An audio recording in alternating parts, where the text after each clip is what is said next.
मुंडे साहेबांच्या स्वप्नातल्या काय योजना आहेत किंवा कसं असावं सरकार, असं तुम्ही कसं बघताय या सध्याच्या सगळ्या सरकारच्या कामकाजाबद्दल? मुंडे साहेबांच्या संकल्पनेतलं सरकार 14 मध्ये आलंच होतं आणि त्यांच्या संकल्पनेवरच आम्ही सगळे, त्यांची एकट्याच्या म्हणायचं नाही, ज्या विचारात मुंडे साहेब वाढले, ज्या मुशीतून ते घडले, त्या विचारांच्याच संकल्पनेतून आम्ही सगळे काम करतो आहोत.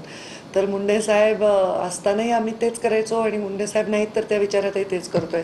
त्यांना असं वाटायचं वंचितांचा वाली आणि वाणी बनावं, तर आम्ही त्या अशा योजना राबवतो आणि शेतकऱ्यांसाठीच्या योजना, मजुरांसाठीच्या योजना, पाण्यासाठीच्या योजना, मुलींचा जन्मदर वाढावा, या सगळ्या गोष्टी ज्या मला तरी माझ्या मंत्रालयापुरतं सीमित सांगायचं तर साहेबांनी ज्या संकल्पना विचारात मांडल्या होत्या त्याच्याच योजनात रूपांतर झालं. तरी 30 वर्षांनंतर ज्या ठिकाणी मुंडे साहेब राहत होते रामटेक बंगल्यावर, त्याच बंगल्यात आता तुम्ही राहायला गेलात आणि त्यानिमित्त तुम्ही आठवणींना देखील उजाळा दिला. आज त्यांचा स्मृती दिने, काय नेमक्या त्या बंगल्याविषयी आणि तिथल्या वास्तव्याविषयी तुम्हाला आठवतं? खरं तर रामटेक बंगला मी घेतला तेव्हा असंख्य लोकांनी मला हे सांगितलं की का घेतला, कारण अनेक अफवा असतात की हा बंगला असा आहे तसा आहे.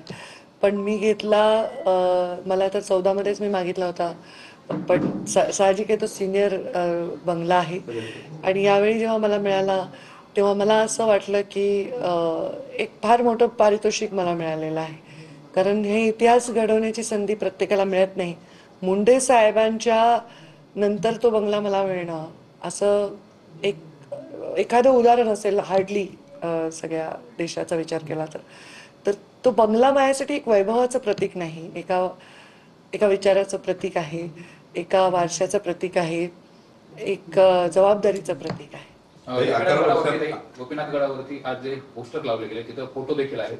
साहेबांचा जीवनपट उलगडलाय, ज्यामध्ये भाजप अक्षरशः सायकलवरती जाऊन प्रचार साहेबांनी केला होता. आज एवढ्या मोठ्या प्रमाणात भाजप उभारला. खरं सांगायचं तर ते मुंडे साहेबांचा मी लोकनेता म्हणून एक पुस्तक तयार केलं होतं आणि त्यांच्या 61व्या वाढदिवसाला त्यांना मी भेट दिली होती.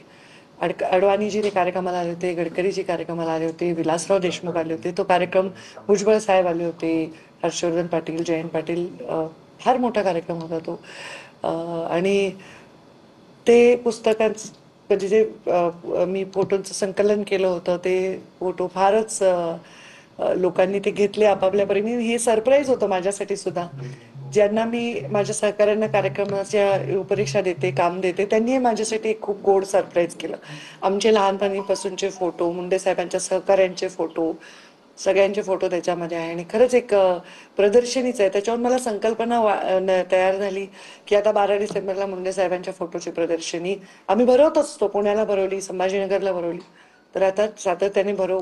कारण मुंडे साहेब हे फार फोटोग्राफ्ड नेता होते आणि ते दिसायचे पण खूप रुबाबदार, तर त्यांचे खूप सुंदर फोटो आहेत. खरं त्याची प्रदर्शनी भरवली पाहिजे. तर 11 वर्षानंतर तुम्ही आणि आमदार या कार्यक्रमाच्या निमित्तानं कसं बघता तुम्ही? आणि आता हे बघा, हा कार्यक्रम कीर्तनाचा आहे आणि कीर्तन मुंडे साहेबांचं, याला मी सर्वांनाच निमंत्रित केलेलं आहे. म्हणजे राष्ट्रवादी आता आमचा मित्र पक्ष आहे, तर त्यांच्याही सगळ्या नेत्यांना मी निमंत्रित केलेलं आहे. काही येतील, काही ऑलरेडी कामानिमित्त बाहेर गेलेले आहेत. आज लग्नाची मोठी तीथ आहे, तर धनंजय तर माझा भाऊच आहे, तर तो नक्कीच या कीर्तनाला उपस्थित आहे. गेल्या 5 वर्षाचा संघर्षाचा कालावधी संपला आणि परत तुम्ही मंत्रिपदावरती. संघर्षाच्या कालावधीमध्ये आणि आता मुंडे साहेबांची कधी कधी आठवण नाही.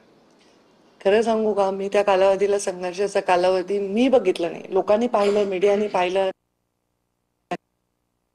वेळी मांडलं माझ्याविषयी, मी कशी काम करू शकते, माझा कुठे फायदा होऊ शकतो, यांनी माझं मनोबल वाढत गेलं. आणि मी त्या काळाकडे संघर्ष म्हणून कधीच पाहिलं नाही. माझा तो स्वभाव नाहीये. मी कुठल्याही वाईट काळाला मी शिकण्याची संधी म्हणून पाहत असते. तर मी त्याच्यात खूप शिकले, खूप राष्ट्रीय स्तरावर काम करता आलं, फार मोठ्या लोकांवर काम करता आलं. पण मुंडे साहेब जाणं हाच मोठा संघर्ष आहे, त्याच्यापेक्षा कोणताही संघर्ष एवढा मोठा नाही. म्हणजे मुंडे साहेब जाण्यापेक्षा काय पद जाणं थोडीच मोठं असू शकतं. सध्याच्या पॉलिटिकल फ्रेमिंग कोलाज मध्ये जर साहेब असते यावेळेस काय चित्र असतं? कारण तुम्ही सत्तेत आहात आणि सत्तेत सगळेच लोक समाधानी असतात असं काही नाही. सध्याचं एकूण तुम्ही पॉलिटिकल, मला काय म्हणायचं, सत्तेत किंवा जीवनात किंवा आपल्या आयुष्याच्या प्रवासात जी भूमिका आपल्याला दिली त्याचे समाधान मानणं ना मानणं हे केवळ आणि केवळ आपल्या हातात आहे. आणि माझा तो स्वभाव आहे. मुंडे साहेब थोडे म्हणजे हे होते माझ्यापेक्षा, किंवा माझं झालं असेल, मुंडे साहेब असताना वेगळा स्वभाव होता, बाप होता, लाड करायचा, हट्ट करू शकत होते. आता मी कोणाकडे हट्ट करणार? मी